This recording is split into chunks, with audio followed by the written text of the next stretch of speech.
दोस्तों, समाज को बर्बाद होने से बचाने का एक ही तरीका है कि दरिया बनकर डुबा देने से बेहतर है कि जरिया बनकर बचा लिया जाए।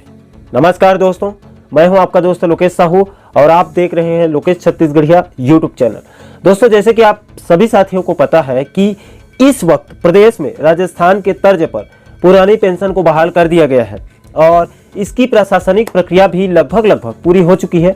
लेकिन दोस्तों, जब भी सरकार कोई बड़ा कदम उठाती है तो उसमें कई सारे संगठनों के द्वारा मांग रखा जाता है ताकि ज़्यादा से ज़्यादा लोगों का भला हो सके, उस योजना का ज़्यादा से ज़्यादा लोगों को लाभ मिल सके।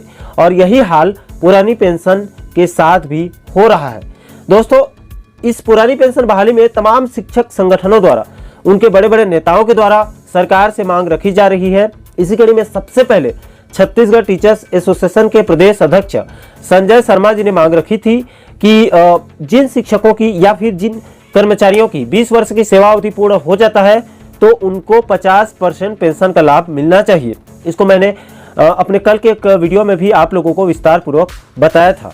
और इसी कड़ी में दोस्तों, अब छत्तीसगढ़ सहायक शिक्षक फेडरेशन अब एक और कदम आगे बढ़ते हुए बड़ी मांग रख दी है कि पुरानी पेंशन योजना में 17 वर्ष की सेवा का प्रावधान रखा जाए और साथ ही साथ 2018 में संविलियन हुए शिक्षकों की सेवा की गणना प्रथम नियुक्ति तिथि से की जाए, क्योंकि ऐसा करने से लाखों शिक्षकों को लाभ मिलेगा। अगर 2018 से गणना हुई तो प्रदेश के लाखों शिक्षकों को शासन के द्वारा बनाए नियम के मुताबिक पुरानी पेंशन का लाभ बहुत कम मिलेगा।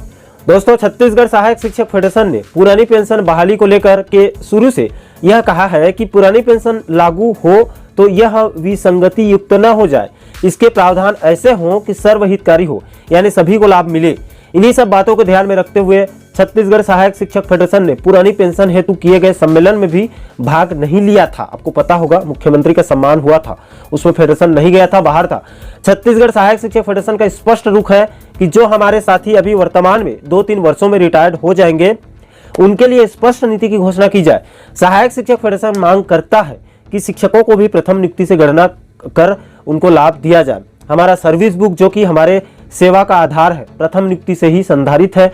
हमारे सारे कार्यों का आधार इसी सर्विस बुक से लेकर किया जा रहा है, तो पुरानी पेंशन की गणना भी इसी के आधार पर की जाए ताकि पुराने 1998 से नियुक्त शिक्षकों को भी इसका पूर्ण लाभ मिल सके और वो भी गर्व से अपना जीवन यापन चला सके।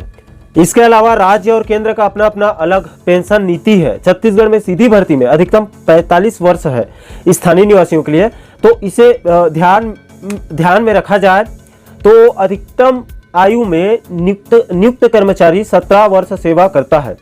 ऐसे में 17 वर्ष पर पूर्ण होने पर 50% पेंशन वेतन पेंशन के रूप में दिया जाए। राज्य सरकार इसे 17 वर्ष करे तो ज्यादा न्यायोचित होगा, ये फेडरेशन का कहना है। और यह तार्किक भी है, क्योंकि यदि 45 वर्ष की नौकरी लगती है, 45 वर्ष में नौकरी लगती है और वह 62 साल में अपनी नौकरी पूरी कर लेता है और इसकी गणना की जाए तो मात्र 17% ही होते हैं।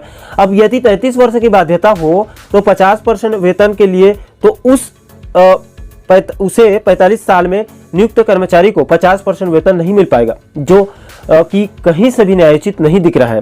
इसीलिए मनीष मिश्रा जी ने साफ कहा है कि विसंगति की पीड़ा हम सहायक शिक्षक विगत कई वर्षों से झेल रहे हैं, अब पेंशन भी विसंगति युक्त न हो जाए।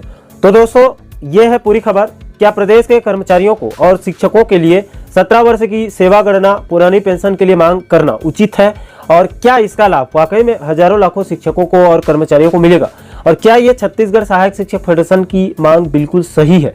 इस पूरे मुद्दे पर आपकी क्या राय है? मुझे कमेंट सेक्शन में अपनी प्रतिक्रिया जरूर दें और साथ ही साथ आप आगे भी इसी प्रकार के महत्वपूर्ण मुद्दों पर वीडियो देखना चाहते हैं तो हमारे चैनल को आप सब्सक्राइब जरूर करें ताकि हमारे सभी नए वीडियो का नोटिफिकेशन आप लोगों तक तुरंत पहुंच सके। दोस्तों, इस वीडियो में फिलहाल इतना ही। मुझे दीजिए इजाजत। मैं मिलता हूं आपसे एक और महत्वपूर्ण मुद्दे के साथ। तब तक के लिए जय हिंद, जय छत्तीसगढ़।